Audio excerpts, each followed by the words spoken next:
Hello my dear students. तो स्वागत है आप सभी का हमारे यूट्यूब चैनल में और मैं नरोत्तम सिंह आज से अपना महा रिवीजन करके ये जो गाइडेंस है स्टूडेंट्स के लिए स्टार्ट करने जा रहा हूँ।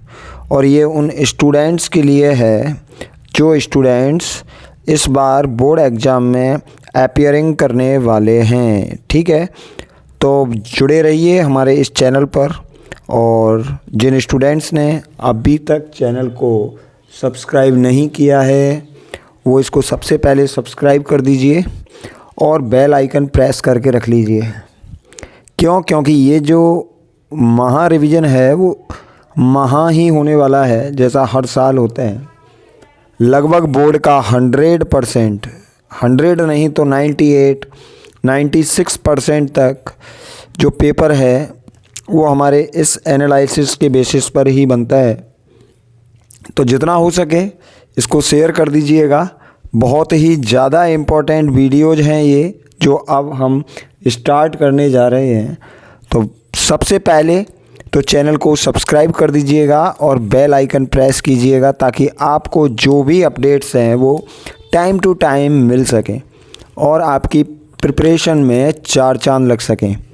ठीक है, तो स्टार्ट करने जा रहे हैं आज हम अपने फिज़िक्स का फर्स्ट चैप्टर और उसका revision.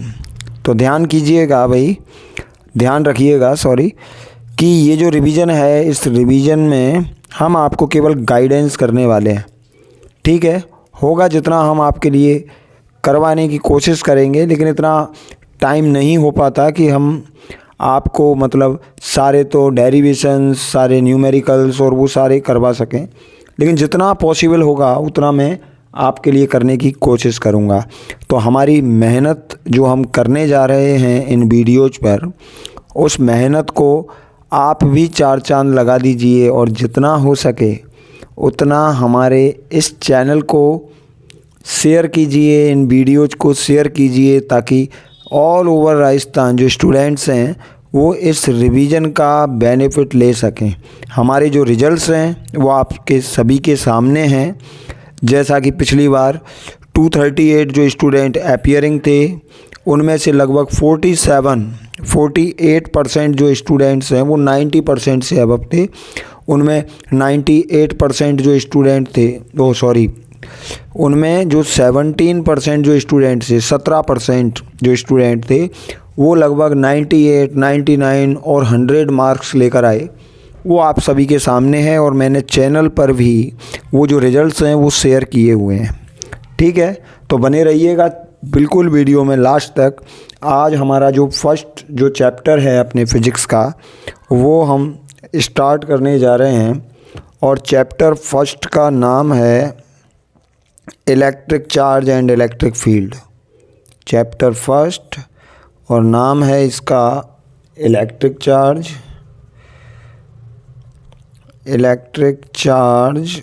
And field, electric field.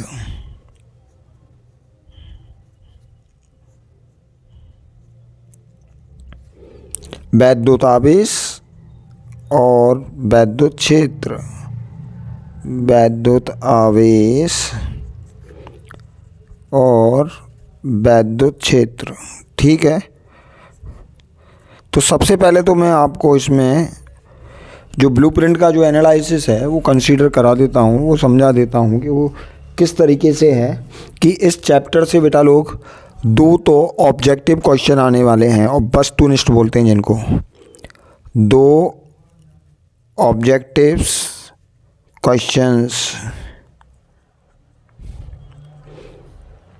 ठीक है, एक जो ऑब्जेक्टिव क्वेश्चन है वो हो सकता है फॉर्मूला यूनिट डायमेंशन से हो, वन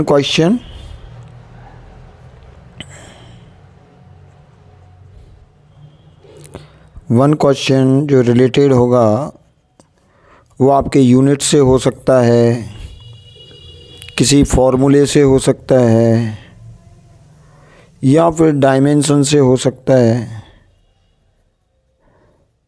मतलब विमा से। ये जो आपके जो वस्तुनिष्ठ प्रश्न हैं उन वस्तुनिष्ठ प्रश्नों में से एक जो प्रश्न रहेगा वो एक प्रश्न तो रहेगा कहाँ से, ये बिमा वगैरह कोई भी भौतिक राशि आपको दे देगा वैद्युत से संबंधित, वैद्युत आवेश से संबंधित, और उसकी यूनिट पूछ लेगा। फॉर्मूले जितने भी हैं इस चैप्टर के वो पूछ सकता है आपको कि ये फार्मूला किसका है या इलेक्ट्रिक फील्ड का फार्मूला क्या है। ठीक है, तो फार्मूला से रिलेटेड ये आपका ऑब्जेक्टिव क्वेश्चन एक हो सकता है। और जो अनदर जो क्वेश्चन है, जो अन्य जो क्वेश्चन है, सेकंड जो क्वेश्चन है ऑब्जेक्टिव में,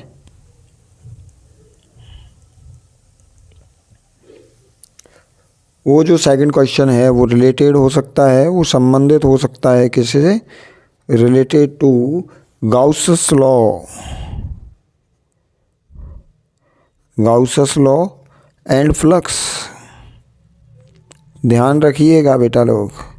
दूसरा जो क्वेश्चन है वो गाउस के नियम पर हो सकता है, गाउस का नियम और वैद्युत फ्लक्स, तो इससे संबंधित हो सकता है दूसरा क्वेश्चन, गाउस का नियम और वैद्युत फ्लक्स। ध्यान रखिएगा बेटा, जो टॉपिक्स हम आपको बता रहे हैं वो बहुत ही ज़्यादा इम्पोर्टेंट हैं और आप केवल इन ही सेलेक्टेड क्वेश्चंस के बेसिस पर आप फिज़िक्स में 100% अचीवमेंट प्राप्त कर सकते हैं। ठीक है, तो वीडियो को हल्के में मत लीजिएगा। जो भी हम आपको समझा रहे हैं, जो भी आपको बता रहे हैं, ये टॉपिक तो हमें श्योर करके रख लेने हैं। ठीक है, तो दूसरा जो क्वेश्चन होगा वो गाउस के नियम और वैद्युत फ्लक्स से संबंधित हो सकता है। ठीक है, तो इस तरीके से दो क्वेश्चन हो गए आपके, और कितने नंबर के हो गए, ये 1 नंबर के हो गए, 1 अंक के 2 क्वेश्चन हो गए। ठीक है, 2 वस्तुनिष्ठ हो गए इस चैप्टर से। इसके अलावा एक रिक्त स्थान वाला क्वेश्चन रहेगा, एक रिक्त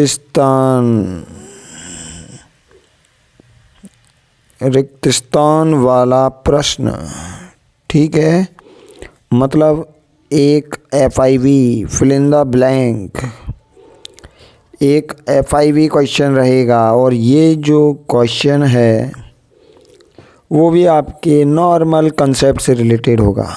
ठीक है, जो भी आपने इस चैप्टर में कंसेप्ट पढ़े हैं वो कंसेप्ट रिलेटेड क्वेश्चन होगा ये। ठीक है, तो ये क्वेश्चन आपका कंसेप्ट से रिलेटेड होने वाला है और ये रहेगा आपके आधे अंक का, आधे नंबर में ये क्वेश्चन हो जाएगा आपका। ठीक है, तो इस तरीके से 1.5 अंक का अपना मैटर हो गया। तो क्वेश्चन हो गए अपने पास 3, समझे। एक रहेगा very short answer type 1BS80 question, अति लघुत्तरात्मक, जो 1 नंबर में आते हैं ना वो वाले क्वेश्चन। एक BS80 क्वेश्चन अति लघुत्तरात्मक।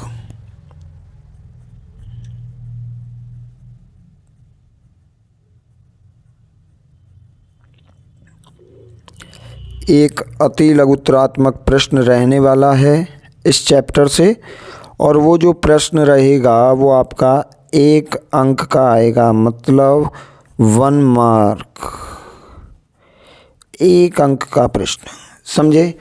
और ये रहेगा अति लघुत्तरात्मक। ठीक है, एक लाइन में जो आंसर देना होता है इस टाइप का। और बेटा कितने क्वेश्चन हो गए, क्वेश्चन हो गए 2 और एक 3 और एक 4, और एक और क्वेश्चन है एक न्यूमेरिकल आंकिक प्रश्न, एक न्यूमेरिकल रहेगा आंकिक प्रश्न, और 1.5 अंक का, 1.5 अंक का रहेगा। ठीक है, तो ये जो एक न्यूमेरिकल है वो आपका 1.5 अंक का रहेगा। इस तरीके से कुल प्रश्न तो हो गए आपके 2 और एक 3 और एक 4 और ये 5 प्रश्न हो गए, और कुल अंक हो गए कितने, 4। ठीक है, तो ध्यान रखिएगा, कुल अंक इस चैप्टर के लिए जो हैं वो तो हैं 4। टोटल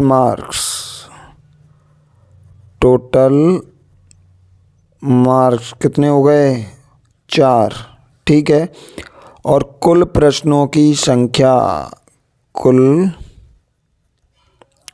प्रश्नों की जो संख्या हो गई इस चैप्टर के लिए, वो प्रश्न हो गए कितने भाई बताइए? 5 प्रश्न हो गए। कितने? 5। Total number of question, total number of questions, total number of questions हो गए 5। ओके। तो इस तरीके से ये जो चैप्टर है ये उसका पूरा कंप्लीट ब्लूटूथ एनालिसिस है और इसी बेसिस पर हमें ये चैप्टर तैयार करना है। ठीक है, तो हो जाएगा बेटा। इससे आपका ये भी आपको मालूम चलेगा इस तरीके से कि भाई हमें कौन से चैप्टर में कितना पढ़ना है और क्या क्या पढ़ना है। तो तैयारी उसी हिसाब से कीजिएगा। ये नहीं कि सारे के भाई डेरिवेशन लगा रहे हैं, न्यूमेरिकल लगा रहे हैं, कितना टाइम बर्बाद कर रहे हो। ठीक है, अगर इसी बेसिस पर पढ़ोगे तो श्योर मैं कह रहा हूँ आपको जो पूरा का पूरा पेपर है वो बहुत इजी हो जाएगा, इजी वे में सॉल्व हो जाएगा। ठीक है, तो अभी हम अपने इस रिवीजन में बात करने जा रहे हैं ऑब्जेक्टिव क्वेश्चंस की। तो जो ऑब्जेक्टिव क्वेश्चंस रहेंगे वो किसी फॉर्मूले से रिलेटेड हो सकते हैं, ध्यान रखना।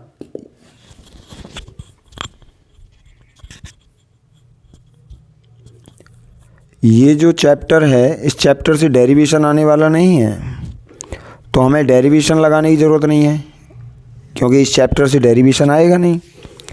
और ना ही ये जो ऑब्जेक्टिव हैं, ये ऑब्जेक्टिव ऐसा भी नहीं है कि ये जो ऑब्जेक्टिव हैं वो किसी न्यूमेरिकल। तो देखिए अब मैं आपको कुछ क्वेश्चंस हैं ऑब्जेक्टिव में जो बहुत ही ज़्यादा इम्पोर्टेंट हैं वो बताने जा रहा हूँ। जैसे एक क्वेश्चन है, मान लीजिए वो आपसे पूछ सकता है unit of electric field intensity. Important question है, unit of electric field intensity.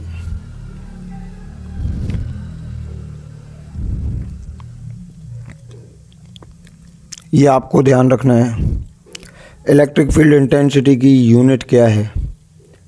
ठीक है, कुछ ऑब्जेक्टिव क्वेश्चन हैं जिनको मैं ऐसे ही एक लाइन में करके लिखा रहा हूँ। ये क्वेश्चंस आपको याद कर लेने हैं। ओके बेटा लोग, इलेक्ट्रिक फील्ड इंटेंसिटी की यूनिट क्या होगी बताइए? Volt into metre. क्या होगी? वोल्ट इनटू मीटर, मतलब मात्रक, वैद्युत क्षेत्र का मात्रक। हिंदी में बोलते हैं इसको वैद्युत क्षेत्र का मात्रक। बहुत ही ज़्यादा इम्पोर्टेंट क्वेश्चन है और मात्रक है इसका वोल्ट इनटू मीटर। ध्यान रखना बेटा, क्वेश्चन आ सकता है, पूरे चांस हैं, तो हमें छोड़ना नहीं है इसको। ठीक है, आगे वो पूछ रहा है कि कोई बिंदुवत आवेश है, पॉइंट चार्ज। ठीक है ना, इस तरीके का क्वेश्चन है। The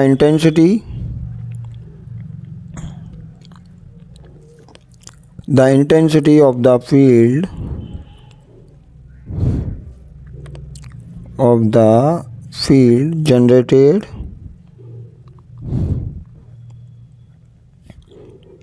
generated by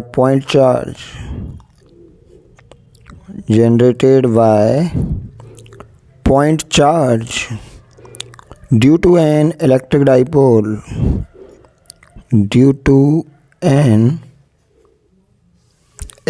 dipole,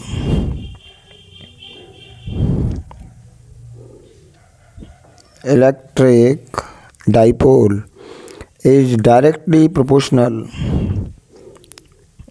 directly proportional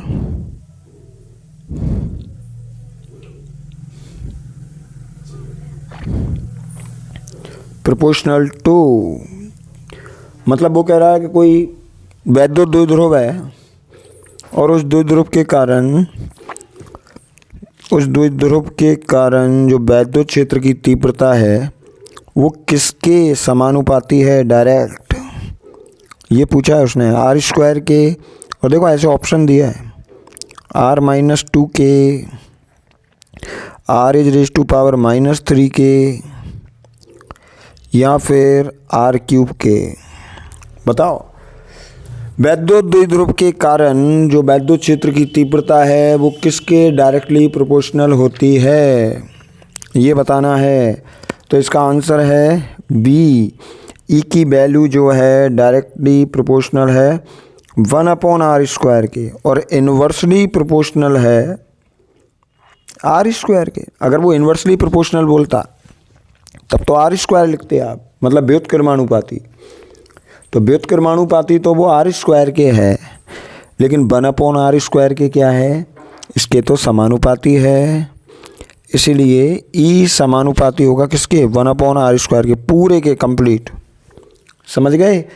तो इस तरीके का क्वेश्चन आ सकता है बेटा, बिल्कुल कह रहा हूँ, और लिख लेना इन बातों को। पहले भी जो आपको इम्पोर्टेंट बताए थे वो बहुत इम्पोर्टेंट आए थे। अगला देखो, the unit of dipole moment, मतलब वैद्युत द्विध्रुव का मात्रक क्या होता है, वैद्युत द्विध्रुव आघूर्ण का, वैद्युत द्विध्रुव आघूर्ण का मात्रक, ये भी इम्पोर्टेंट है। यूनिट ऑफ, याद रखना है, यूनिट क्या है, unit of electric dipole moment, पूरा लिखना है, इलेक्ट्रिक डाइपोल मोमेंट। ऐसे क्वेश्चन आते हैं बेटा, इलेक्ट्रिक डाइपोल मोमेंट का यूनिट बताइए, सोचिए, बताओ क्या होगा इलेक्ट्रिक डाइपोल मोमेंट का यूनिट। बोलो, कूलाम इंटू मीटर, क्योंकि पी वेक्टर लिखते हैं ना, Q इंटू 2a, ऐसे तो लिखा जाता है, वेक्टर फॉर्म में लिखेंगे तो Q का तो हो गया कूलाम, C से लिखा, और 2a डिस्टेंस है, दूरी है, कूलाम इंटू मीटर।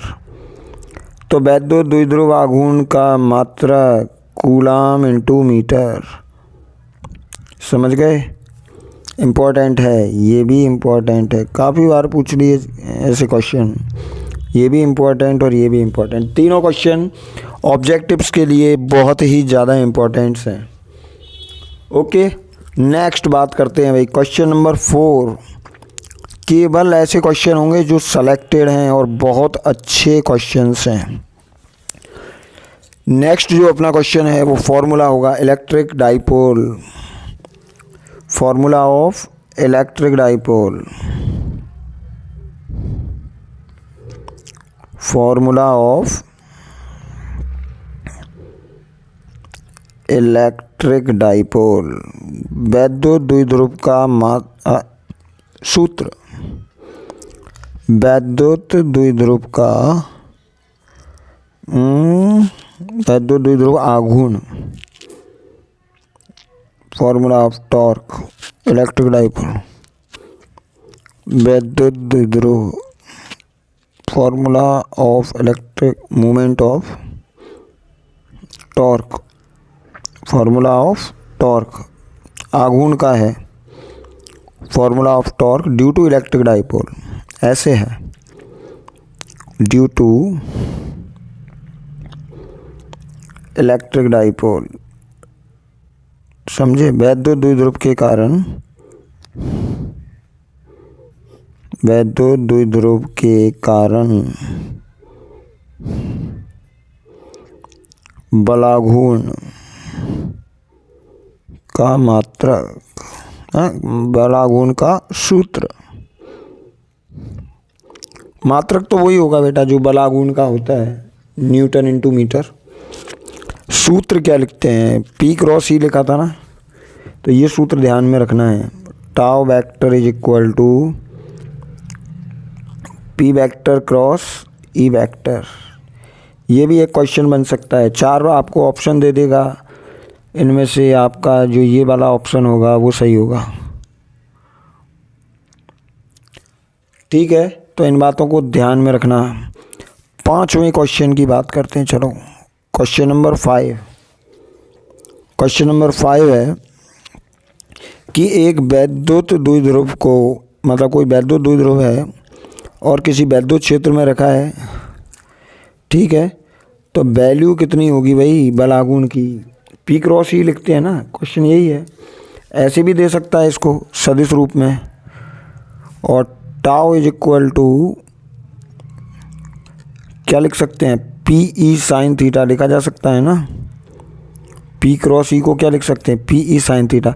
तो ऐसे भी दे सकता है वो कोई ऑप्शन। तो हमें दोनों फॉर्मूले ध्यान में रखने हैं। ये तो स्केलर फॉर्म है, अदिश रूप, ये तो इसका बलागुण के सूत्र का अदिश रूप है और ये इसका सदिश रूप है। ठीक है, ये इसका सदिश रूप और ये इसका अदिश रूप। तो ये कुछ क्वेश्चन है भाई, 4 क्वेश्चन हैं लगभग, और काफ़ी अच्छे और इम्पोर्टेंट क्वेश्चन हैं। और फिर और भी हैं, देखो इसी तरीके के जो क्वेश्चन हैं।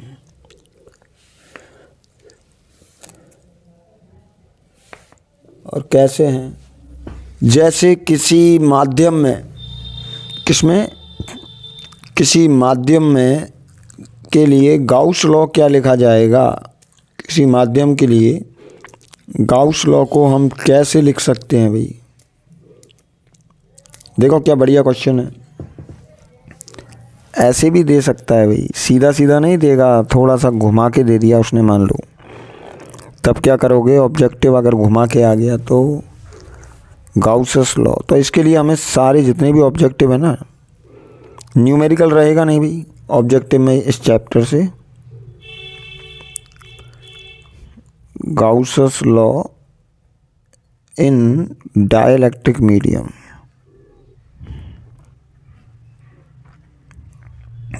इन डाइलेक्ट्रिक मीडियम।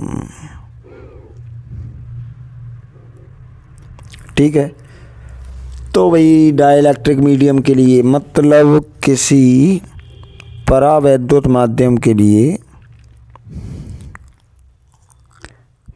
परावैद्युत माध्यम के लिए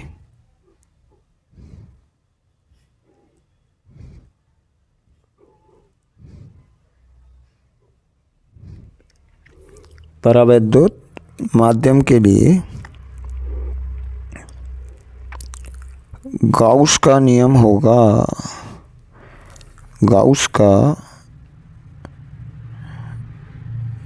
नियम होगा। 4 ऑप्शन बताने जा रहा हूँ आपको। 4 ऑप्शन में से हमें बताना है कि भाई कौन सा नियम हो सकता है, हम कैसे लिख सकते हैं उस गाउस के नियम को। देखो परावैद्युत माध्यम के लिए लिख रहा हूँ, 4 ऑप्शन बता रहा हूँ आपको, बताने हैं।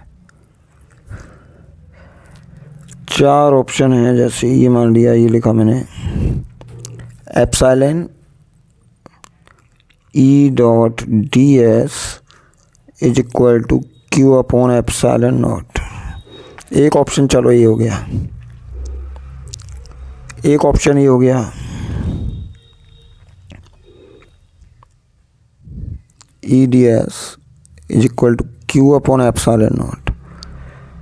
बी हो गया। सी क्या हो सकता है भाई?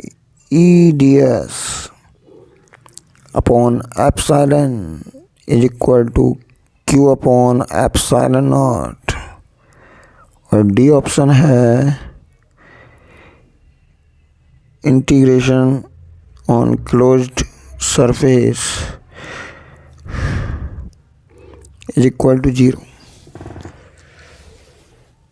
ये लो 4 ऑप्शन हैं। 4 ऑप्शन में से हमें ये बताना है कि गाउस का नियम क्या होगा। तो भाई गाउस का नियम हमने ये पढ़ा था, देखो गाउस का नियम क्या पढ़ाया सर ने, गाउस का नियम ये पढ़ाया कि integration of electric field for close surface E D S is equal to Q upon epsilon naught. ये तो था निर्वात के लिए, वैक्यूम के लिए। किसके लिए था?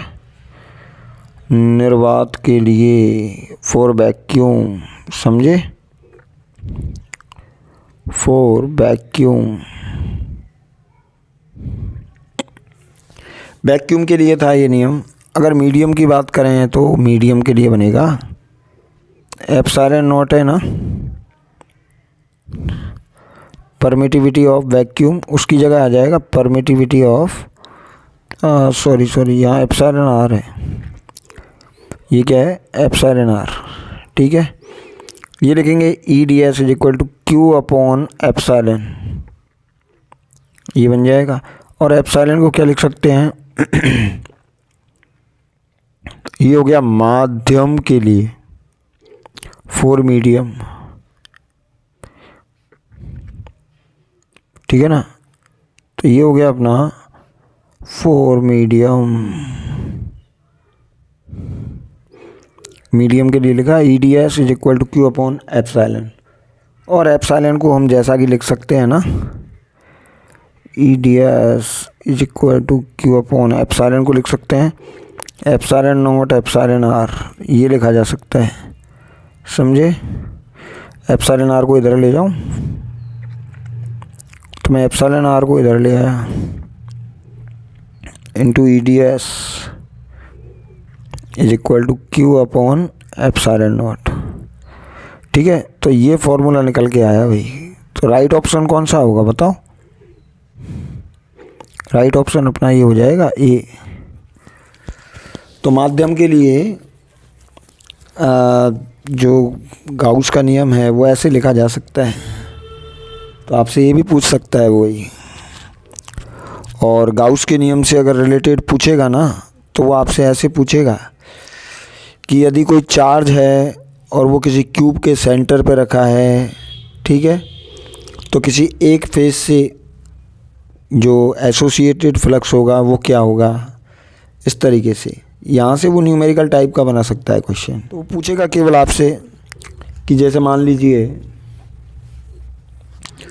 कोई क्यूब है, मतलब कोई वर्गाकार, यहाँ वर्ग है कोई, मान लीजिए, इस टाइप के क्वेश्चन पूछ सकता है वो आपसे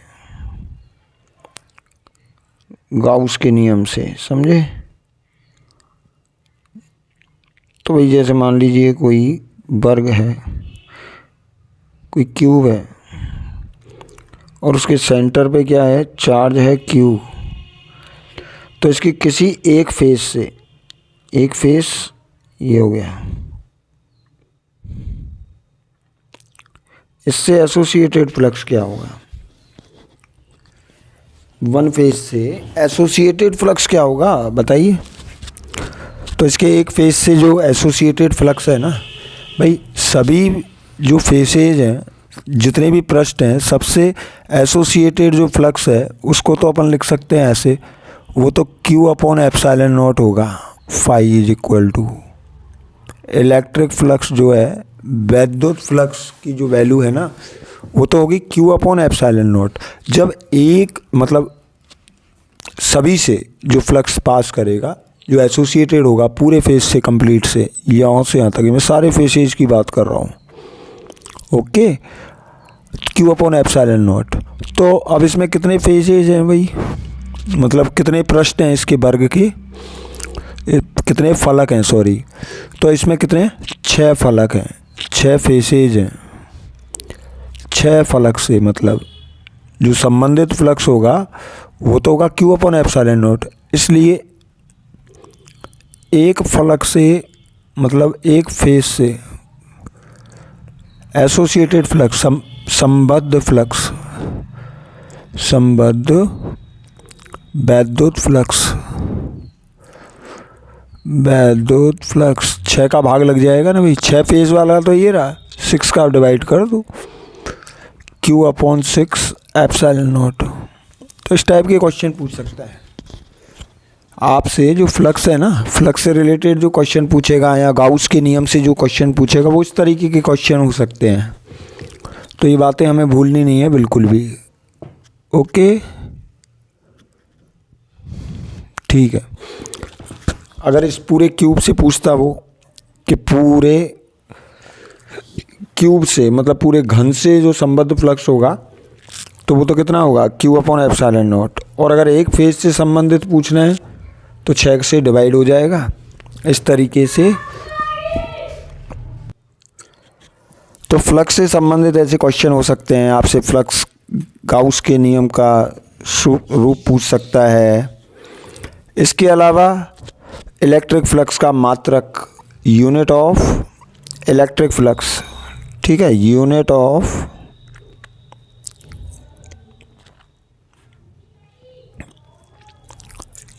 ऑफ इलेक्ट्रिक फ्लक्स पूछ सकता है वो आपसे। मतलब वैद्युत फ्लक्स का मात्रक, वैद्युत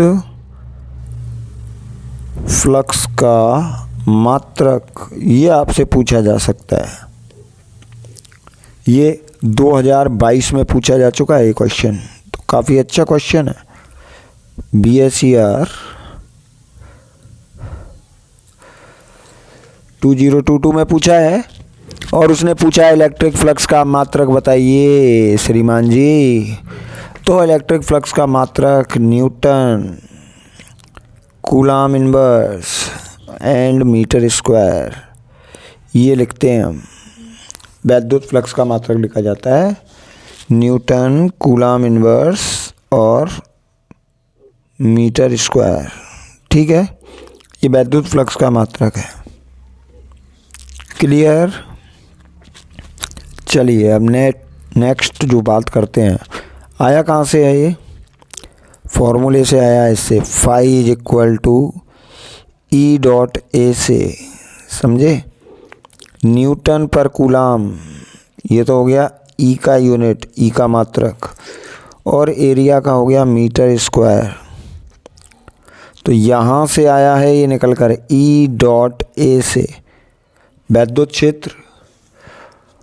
वैद्युत क्षेत्र की तीव्रता और क्षेत्रफल दोनों का गुना किसके बराबर होता है, वैद्युत फ्लक्स के बराबर होता है। तो यहीं से निकल के आया है ये, ठीक है।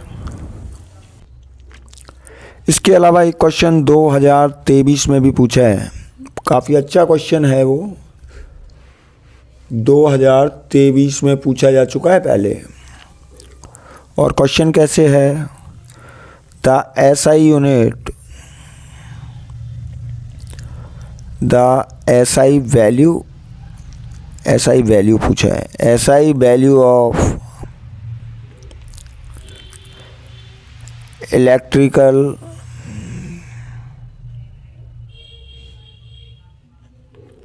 परमिटिविटी,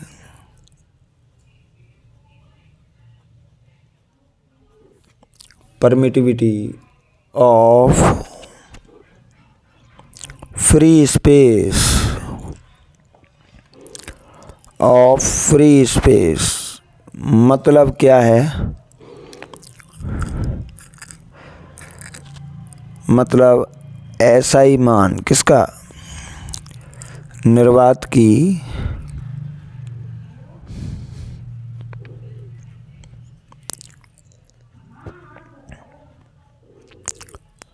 निर्वात की वैद्युतशीलता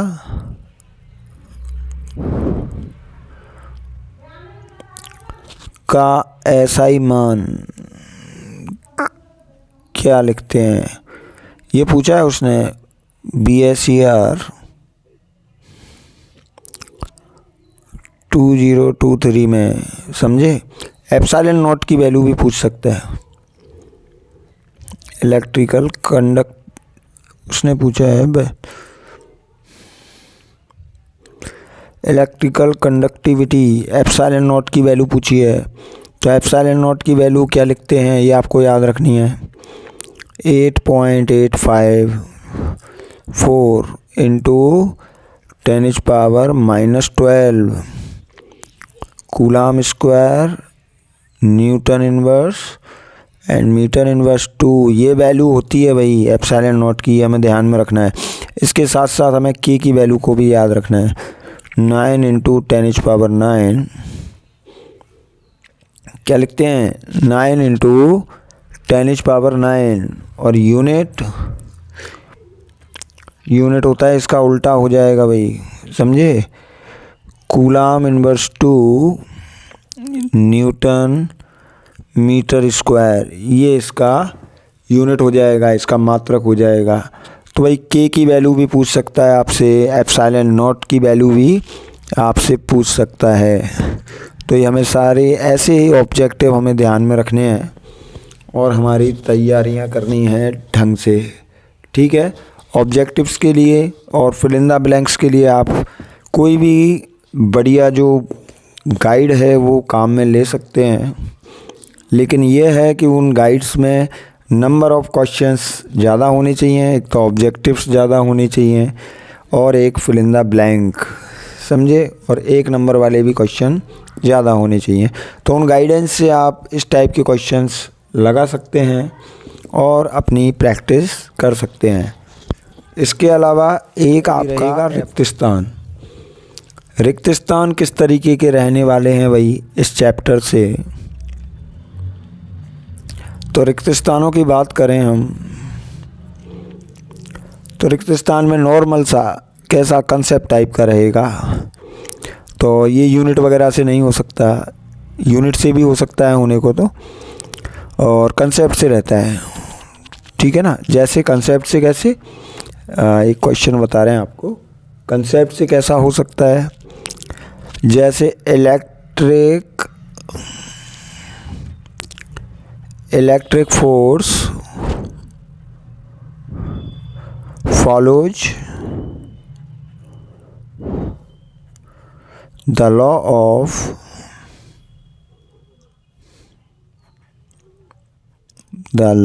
of blank space, ऐसे दे देगा आपको कोई कंसेप्ट से रिलेटेड। मतलब सीधी सी बात है कि जो वैद्युत बल है,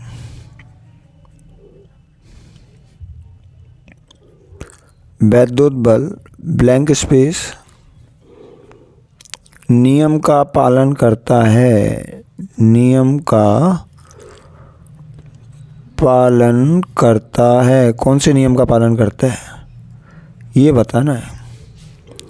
तो यहाँ लिख देंगे हम व्युत्क्रम वर्ग नियम का, व्युत्क्रम वर्ग नियम, व्युत्क्रम वर्ग मतलब इन्वर्स स्क्वायर लॉ किसको फॉलो करता है, इन्वर्स स्क्वायर लॉ को फॉलो करता है। भाई जो फोर्स है वो इन्वर्स स्क्वायर लॉ फॉलो करता है। तो इस टाइप के ब्लैंक स्पेस आ सकते हैं कंसेप्ट से रिलेटेड, ध्यान रखना, only on related to concept. ये आपको ये परखेगा कि भाई आपके अंदर मतलब कुछ आपने कंसेप्ट सीखा है या नहीं सीखा है, ठीक है। जैसे एक और है, मान लीजिए एक क्वेश्चन और आपको बता दूं, कोई बढ़िया सा क्वेश्चन, हाँ जैसे ये है इलेक्ट्रिक डाइपोल मोमेंट इज एक दे दिया जैसे क्वेश्चन, इलेक्ट्रिक डाइपोल मोमेंट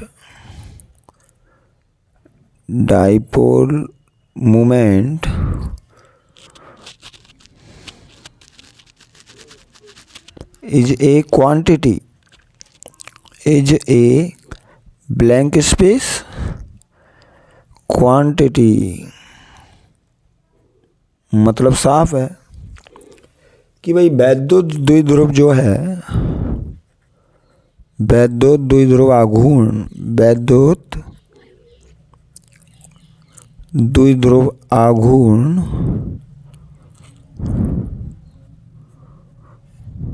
एक राशि है। मतलब कैसी भौतिक राशि हमें ये बताना है, कंसेप्ट रिलेटेड है भाई। तो इसमें हम ये कह सकते हैं स्केलर क्वांटिटी है, अदिश राशि है, क्लियर। तो वैद्युत द्विध्रुव कैसी राशि है, ये एक स्केलर क्वांटिटी है मतलब अदिश राशि है, समझे। तो भाई अब यहाँ इतने क्वेश्चन कराने तो कोई पॉसिबल है नहीं कि मैं ब्लैंक FIV के रिक्त स्थानों के सारे क्वेश्चन करा दूँ यहाँ, ये तो पॉसिबल नहीं है। इसके लिए तो आपको कोई गाइड वगैरह फॉलो करनी होगी। लेकिन इतना ज़रूर बता सकता हूँ मैं आपको कि जो कंसेप्ट से रिलेटेड जो क्वेश्चंस हैं वो FIV में पूछे जाने हैं इस चैप्टर से, ठीक है। तो कंसेप्ट से रिलेटेड ये जो FIV क्वेश्चंस हैं वो होंगे।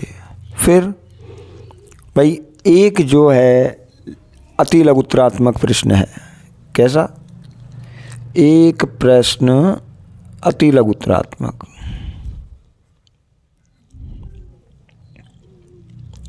इस चैप्टर से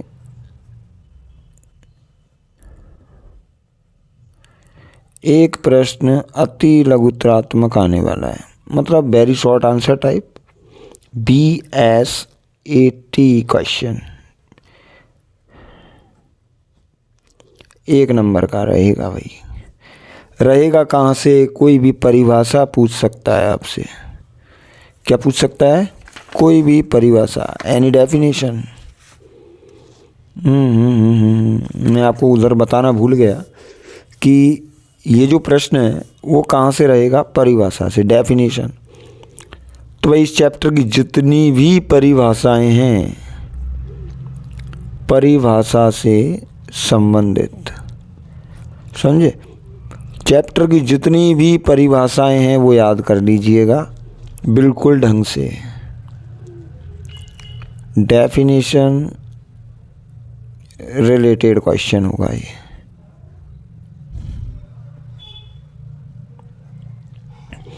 मतलब परिभाषा से संबंधित प्रश्न होगा, ठीक है बेटा लोग। जो भी वीडियो को हमारे को देख रहे हैं वो शेयर कर दीजिएगा, क्योंकि इतना गाइडेंस बहुत होता है बेटा अचीवमेंट्स के लिए।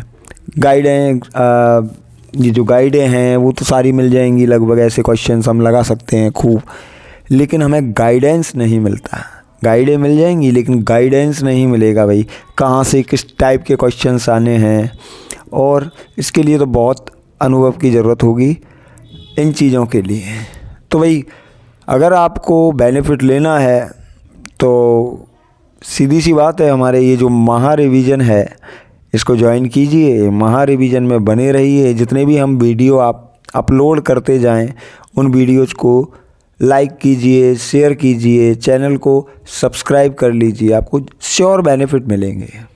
और ये जो वीडियोज़ हैं वो रोज़ आने वाले हैं, हर रोज़ हम एक चैप्टर का निपटारा कर देंगे। बाकी की मेहनत तो आप लोगों की है, मेहनत तो बेटा आप करोगे, हम केवल आपको गाइड कर सकते हैं, ठीक है।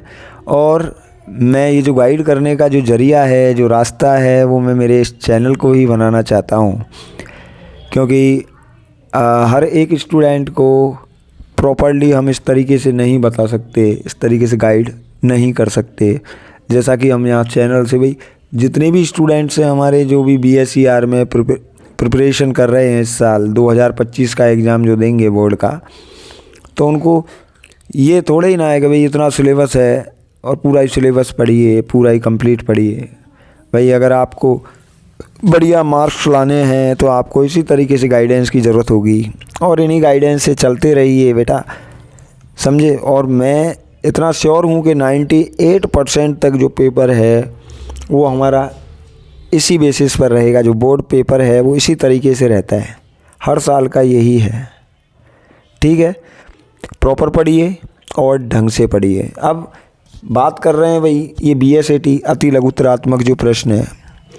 अब इस अति लघुत्तरात्मक प्रश्न में परिभाषाएं आ सकती हैं, समझे।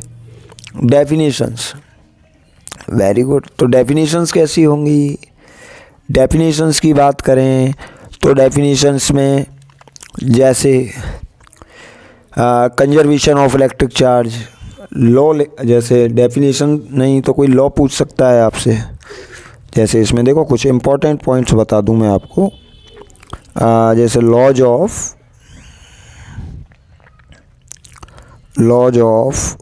Charge conservation,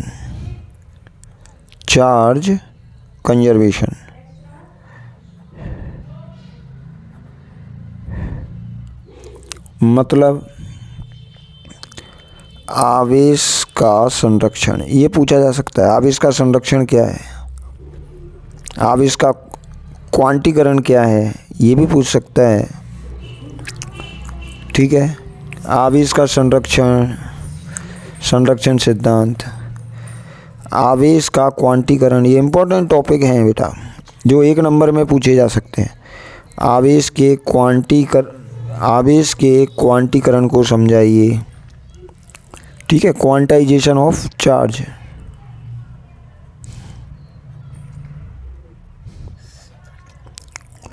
quantization of charge, clear. देखिए बेटा लोग, मैंने परिभाषा से संबंधित ये प्रश्न बताया है, कोई नियम से संबंधित भी हो सकता है। ठीक है ना, कोई नियम भी पूछा जा सकता है, कोई लॉ वगैरह। तो नियम से रिलेटेड टू लॉ,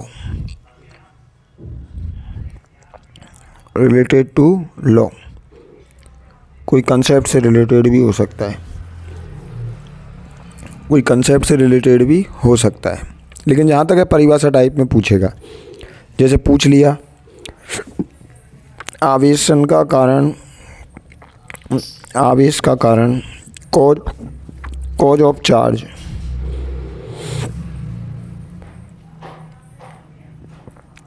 ठीक है ना, कॉज ऑफ चार्ज, ये भी पूछ सकता है भाई। कोई भी बॉडी है, उस पे चार्ज का जो कॉज है वो क्या है, तो इस टाइप का पूछ सकता है भाई। गाउस का नियम पूछ सकता है।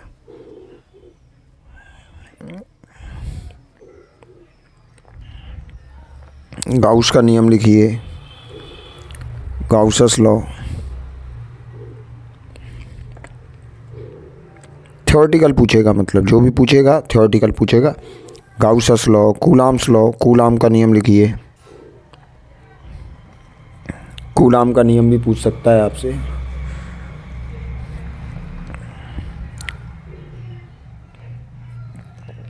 कूलाम्स लॉ,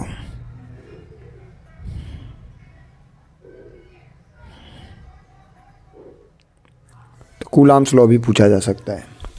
तो ये सारे के सारे थ्योरेटिकल में हमें ध्यान रखने हैं। केवल परिभाषाएं हैं, कुछ नियम हैं, 1-1, 2-2 लाइन के नियम हैं, इनको आप इजी वे में ध्यान में रख सकते हो। ठीक है, तो 1 नंबर आपके यहाँ से पक्के हो जाते हैं बेटा। 1 नंबर आपका यहाँ से इजी वे में पक्का हो सकता है। और न्यूमेरिकल वगैरह पूछेगा नहीं, न्यूमेरिकल वगैरह आपसे पूछेगा नहीं इसमें 1 नंबर में। ठीक है, तो न्यूमेरिकल आपको करना नहीं है। ठीक है, इस तरीके से वो आपसे ये भी पूछ सकता है भाई। मैं बिल्कुल इम्पोर्टेंट टॉपिक बता रहा हूँ आपको, जो आपको पढ़ने हैं। आपसे रिलेशन भी पूछ सकता है वो। ठीक है ना, ये भी पूछ सकता है, define the electric constant of medium, define the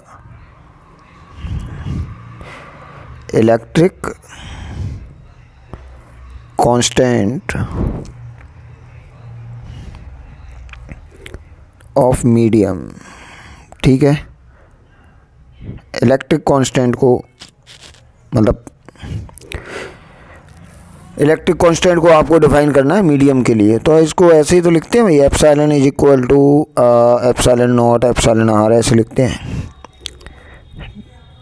या फिर परावैद्युतांक, इसकी परिभाषा epsilon upon epsilon naught. Permittivity of the ratio of permittivity of medium with respect to permittivity of vacuum. तो इसको डिफाइन करवा सकता है भाई वो, इस रिलेशन को। तो बिल्कुल पढ़ना है हमें, इसको ढंग से पढ़ना है इसको। ओके, वो आपसे पूछ सकता है कि धातुओं के लिए डाइलेक्ट्रिक कांस्टेंट की वैल्यू कितनी होगी। धातुओं के लिए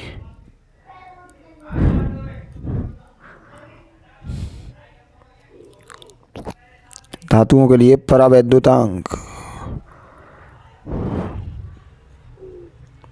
मतलब एप्सिलॉन आर की वैल्यू क्या रहती है, धातुओं के लिए, तो धातुओं के लिए कितनी होती है? Epsilon R is equal to 1। Epsilon R की वैल्यू लिखते हैं हम कितनी? 1 लिखते हैं। क्लियर है? तो डाइलेक्ट्रिक कांस्टेंट के की वैल्यू 1 क्यों हुआ? इनफाइनाइट, सॉरी इनफाइनाइट, सॉरी अनंत। धातुओं के लिए परावैद्युतांक डाइलेक्ट्रिक कांस्टेंट की जो वैल्यू है वो कितनी होती है? वो इनफाइनाइट होती है। तो ये आपको ध्यान रखना है। अध्यारोपण का सिद्धांत पूछ सकता है आपसे। अध्यारोपण का सिद्धांत लिखिए। किसका? Superposition theorem. अध्यारोपण का सिद्धांत। अब वो बल के लिए भी पूछ सकता है, वैद्युत क्षेत्र के लिए भी पूछ सकता है। अध्यारोपण का सिद्धांत ये पूछा जा सकता है आपसे। Okay. Principle of superposition, principle of superposition या सुपरपोजिशन थ्योरम भी पूछ सकता है आपसे। सुपरपोजिशन थ्योरम भी आपसे पूछ सकता है। तो इस टाइप के क्वेश्चन आपसे पूछे जा सकते हैं इस चैप्टर से 1 नंबर में। ठीक है,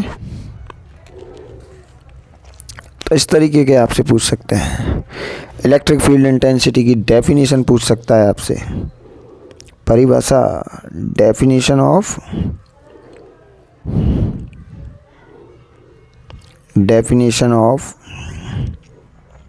केवल डेफिनेशन टाइप में, शॉर्ट में, बिल्कुल 1-1, 2-2 लाइन के कंसेप्ट हैं जो हमें ध्यान रखने हैं।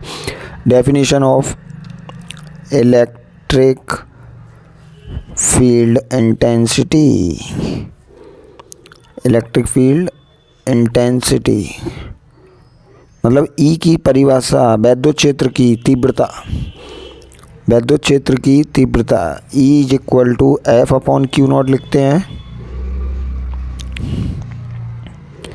इसकी डेफिनेशन, पर यूनिट चार्ज पर जो भी फोर्स लगेगा वो इसके इक्वल होता है।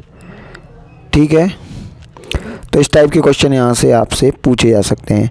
Electric flux, define electric flux, ये भी हो सकता है। डिफाइन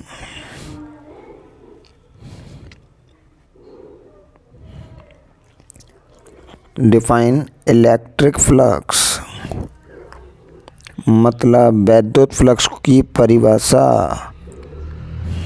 किसको कहते हैं? वैद्युत फ्लक्स। वैद्युत फ्लक्स की परिभाषा नॉर्मल सी छोटी छोटी परिभाषाएं हैं जो हमें याद रखनी है और हमारा 1 नंबर पक्का हो जाता है इनसे। ठीक है, वो आपसे पूछ सकता है electric dipole, define electric dipole.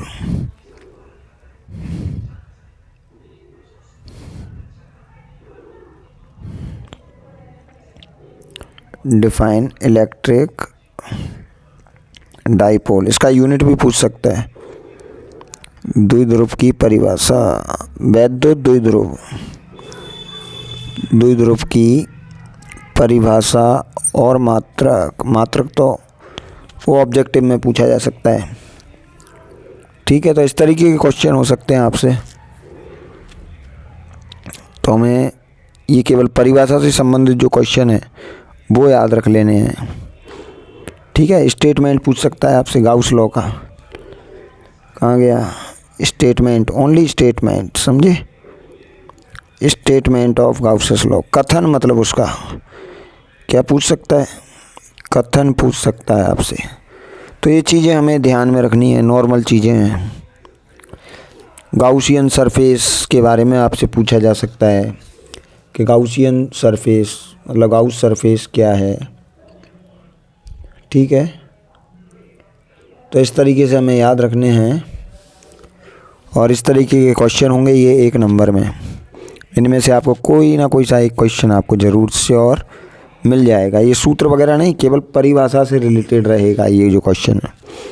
इसके अलावा एक न्यूमेरिकल आना है, तो न्यूमेरिकल्स के लिए क्या करना है, आपको फॉर्मूले याद कर लेने हैं भाई। मेन जो फॉर्मूले हैं वो याद कर लेने हैं इस चैप्टर के। एक अपनी नोटबुक में लिखना, मेन जो फॉर्मूले हैं वो हमें याद रख लेने हैं, क्योंकि न्यूमेरिकल आएगा और आप प्रैक्टिस करोगे तो फॉर्मूले ऑटोमेटिकली आपको याद हो जाएंगे। ठीक है। न्यूमेरिकल्स कहाँ से करने हैं हमें? एनसीईआरटी से। एनसीईआरटी सॉल्व्ड एग्जाम्पल्स ये कर लेने हैं इस चैप्टर के, जितने भी दे रखे हैं एनसीईआरटी में। एंड एनसीईआरटी एक्सरसाइज क्वेश्चन, अभ्यास के प्रश्न इस चैप्टर के, एक्सरसाइज क्वेश्चंस जितने भी इस चैप्टर के, आपको पीछे चैप्टर के जितने भी क्वेश्चन हैं वो सारे लगा लेने हैं। इनसे आपकी प्रैक्टिस होगी। और एनसीईआरटी के सॉल्व जो एग्जाम्पल्स हैं वो भी हमें लगा लेने हैं। 2 चीज़ें कर लीजिए और आपके जो 1.5 नंबर हैं 1.5 मार्क्स वो पक्के हो जाएंगे। ठीक है बेटा लोग। तो इस तरीके से हमें इस चैप्टर को तैयार करना है। मैं आपको बता चुका हूँ सारा, बिल्कुल ब्रीफली बताया है इस बार मैंने पूरा कंप्लीट। और इसी तरीके से हमारा हर चैप्टर का एनालिसिस रहेगा, हर चैप्टर के बारे में आपको बताया जाएगा। तो बने रहिएगा हमारे यूट्यूब चैनल पर।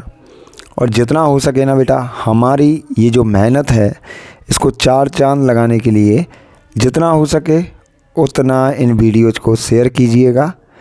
अपनी जो टाइमलाइंस हैं उन पर इसको शेयर कीजिएगा।